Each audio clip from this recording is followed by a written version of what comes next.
তার ছেলে বুয়েটে পড়বে, মেডিকেলে পড়বে, ঢাকা বিশ্ববিদ্যালয়ে পড়বে। সারজিদ আলম ওনার মামলার বিষয় নিয়ে উনি বলেছেন বিএনপির 2 নেতাকে যেন বহিষ্কার করা হয়। সে মামলা করেছে, তাকেও হুঙ্কার দিয়েছেন, এবং টকশোতে একজন কথা বলেন, তাকেও হুঙ্কার দিয়েছেন।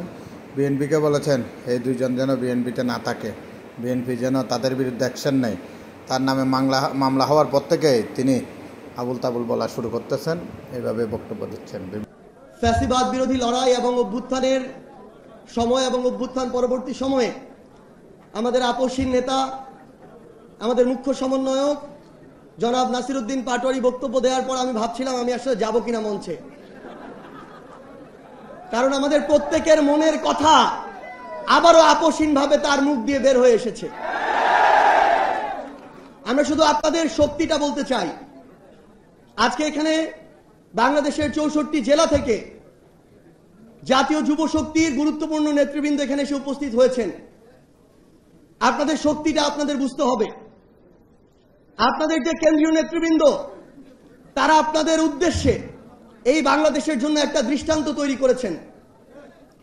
ছোটবেলায় আমাদের বাবা মায়েরা ইভেন এখনো এই স্বপ্ন দেখে তার ছেলে ডাক্তার হবে, ইঞ্জিনিয়ার হবে, লয়ার হবে, তার ছেলে বুয়েটে পড়বে, মেডিকেলে পড়বে, ঢাকা বিশ্ববিদ্যালয়ে পড়বে। আপনাদের এমন একজন নেতৃত্ব, আপনাদের এমন সংগঠনের নেতৃত্ব, যে সংগঠনের আহ্বায়ক ঢাকা বিশ্ববিদ্যালয়ের আইন বিভাগ থেকে পড়াশোনা করেছেন, আপনাদের সদস্য সচিব মেডিকেল থেকে পড়াশোনা করেছেন, আপনাদের মুখ্য সংগঠক বুয়েট থেকে পড়াশোনা করেছেন। সম্ভবত বাংলাদেশের ইতিহাসে প্রথম এমন একটি দৃষ্টান্ত স্থাপন হয়েছে। ডিজাইন, এলিগেন্স, বিউটি, সেরা পণ্য সবার জন্য জেভিকো। যে কোনো একটি দলের যুব সংগঠনের প্রথম 3 জন নেতৃত্ব বাংলাদেশের সেরা 3টি শিক্ষা প্রতিষ্ঠান থেকে পড়াশোনা শেষ করে রাজনীতির মাঠে এসেছেন। এই দৃষ্টান্ত আপনাদেরকে বাংলাদেশের আগামীর যুব তরুণদের রাজনীতির প্রত্যেকটি জেলা, উপজেলা, ইউনিয়নে স্থাপন করতে হবে। আজকে কিছুক্ষণ আগে এখানে আনি ভাই বলে গিয়েছেন যে ডিবি অফিসে তার সাথে আমাদের দেখা হয়েছিল। সত্যি সেদিন যখন ওই ডিবি অফিসের গারদের ছোট্ট একটা কামরায় শহীদ উদ্দিন চৌধুরী অ্যানি, রুহুল কবির রিজভী, আন্দালিব রহমান পার্থ সহ বাংলাদেশের রাজনীতির গুরুত্বপূর্ণ নেতৃবৃন্দ বলতে আমরা যাদেরকে চিনি তাদেরকে একসাথে ছোট্ট একটি গারদের রুমে দেখেছি, সেদিন আমরা অনেক বেশি সেখান থেকে সাহস নিয়ে ফিরেছি।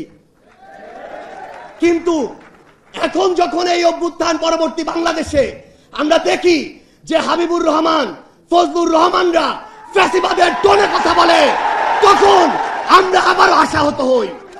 আমরা বিশ্বাস করি তারা শুধু 2 জন ব্যক্তি, তারা কোনো দলের প্রতিনিধিত্ব করে না, এবং আমরা বিশ্বাস করতে চাই তাদের এই টোনের বিরুদ্ধে ব্যবস্থা নিয়ে জাতীয়তাবাদের শক্তি বিএনপি দেখিয়ে দিবে তারা কোনো ফ্যাসিবাদের টোনকে আর জায়গা দিবে না। আমরা যখন ছোট ছিলাম, স্কুল, কলেজ, বিশ্ববিদ্যালয়ে পড়তাম, আমরা দেখেছি ওই জেলখানা থেকে বের হয়ে কিভাবে বুক টান করে, সিনা টান করে এই শহীদ উদ্দিন চৌধুরী অ্যানিরা সামনে ওই আদালতের সামনে হাজিরা দিতে যেত। তার ওই হাঁটার দৃশ্য আমাদেরকে শিহরিত করে তুলেছিল। কিন্তু আমরা যখন দেখি, আমরা একটা অন্যায়ের প্রতিবাদ করলে, আমরা সত্যি কথাটা তুলে ধরলে, আমরা যখন যৌক্তিকভাবে সমালোচনা করি, তখন আমাদের বিরুদ্ধে 10 কোটি টাকার মানহানির মামলা দেওয়া হয়। তখন আমরা মনে করি এগুলো হচ্ছে আমাদেরকে ভয় ভীতি দেখানোর লক্ষণ। আমরা এটাও বিশ্বাস করতে চাই, এই যে কিছু মানুষ যারা এই কাজগুলো করে, আমরা বিশ্বাস করতে চাই তারা বিএনপির প্রতিনিধিত্ব করে না। আমরা বিশ্বাস করতে চাই তারা অতি উৎসাহী হয়ে ফুটেজ খাওয়ার আশায় এই কাজগুলো করছে। কিন্তু আমরা তখনই সেটা বিশ্বাস করতে পারবো যখন দেখবো এসব লোকদের বিরুদ্ধে ওই সেন্ট্রাল কমান্ড থেকে উপযুক্ত ব্যবস্থা নেওয়া হয়েছে। সেদিনে আমি একটি লেখা লিখেছিলাম। লেখার 2টা পার্ট ছিল, কারণ ঘটনা 2টা ছিল। আমাদের একজন সাংবাদিক ভাইকে বিএনপির ওইখানকার স্থানীয় একজন কর্মী আহত করেছে, এটা ছিল প্রথম প্যারা, যেটা সত্য। দ্বিতীয় প্যারা ছিল স্থানীয় একজন, আমি লিখেছিলাম চাঁদাবাজ সন্ত্রাসী। আমি স্পষ্ট করে লিখেছিলাম চাঁদাবাজ সন্ত্রাসী। আমার আরেকজন সাংবাদিক ভাই তুহিনকে গলা কেটে হত্যা করেছিল। যখন আমি কয়েক ঘন্টা পরে দেখলাম ওই লোকটি চাঁদাবাজ সন্ত্রাসী নয়, ছিনতাইকারী সন্ত্রাসী, তখন আমি সেটি ঠিক করে দিয়ে লিখেছিলাম ছিনতাইকারী সন্ত্রাসী।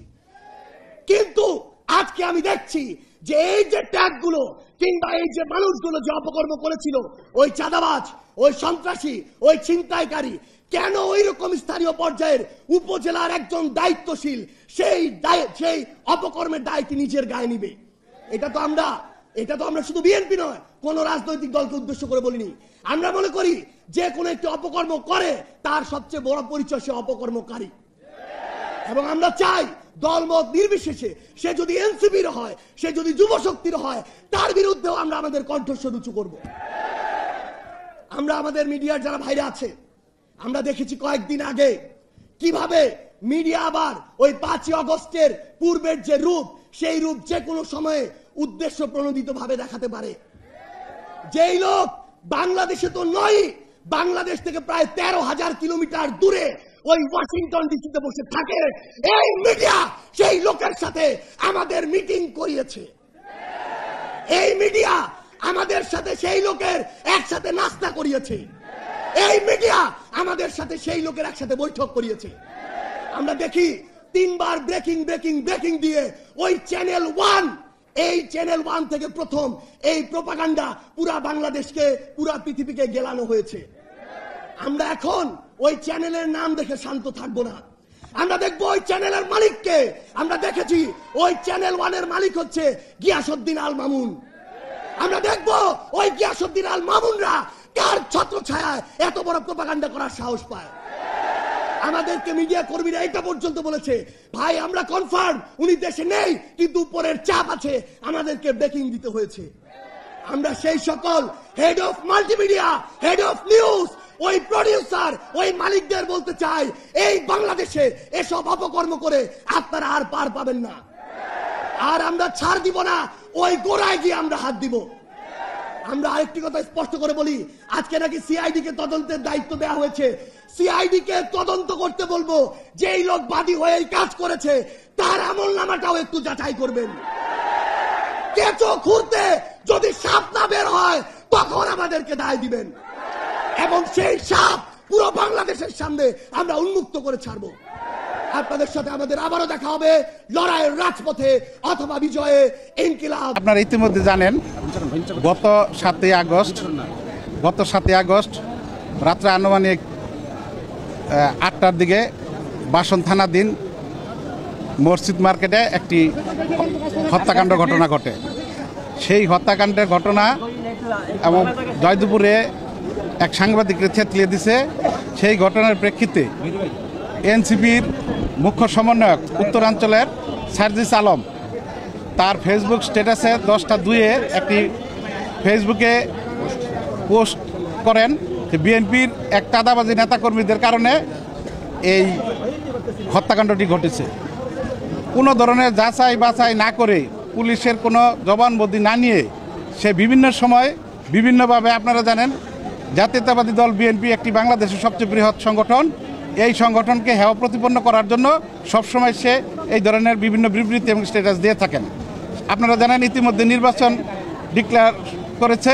এই নির্বাচনকে প্রশ্নবিদ্ধ করার জন্য এবং পিছিয়ে দেওয়ার জন্য এবং জাতীয়তাবাদী দলের ভাবমূর্তি সাধারণ জনগণের কাছে ক্ষুণ্ণ করার জন্য সেই সমস্ত বিবৃতিগুলি দিয়ে থাকে। এর জন্য আমাদের সকল আইনজীবীদের নিয়ে, গাজীপুর কোর্টের যত আইনজীবী আছে সকলকে আমরা সাথে নিয়ে বিএনপির জাতীয়তাবাদী দলের আমরা সার্জিস আলমের বিরুদ্ধে মামলা রুজু করে গেলাম। বাসন মেট্রো থানার সভাপতি আমি তানভীর সিরাজ রুজু করে গেলাম। এটা ফেসবুকে সার্জিস আলম একাই স্ট্যাটাস দিয়েছেন, আমরা সার্জিস আলমকে একজনকেই এই মোকদ্দমায় আসামি করেছি। বিচারক এই মোকদ্দমাটি বলছেন যে এটি যাচাই বাছাই হওয়া দরকার আছে।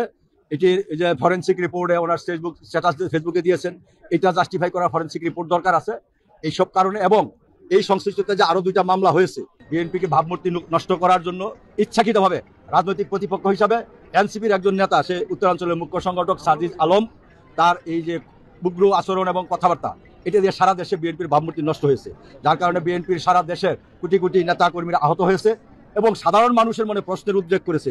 এটা দিয়ে জাতীয়ভাবে একটা অসন্তোষ সৃষ্টির প্রচেষ্টা চালানো হয়েছে। এই সকল কারণে আমরা তার শাস্তি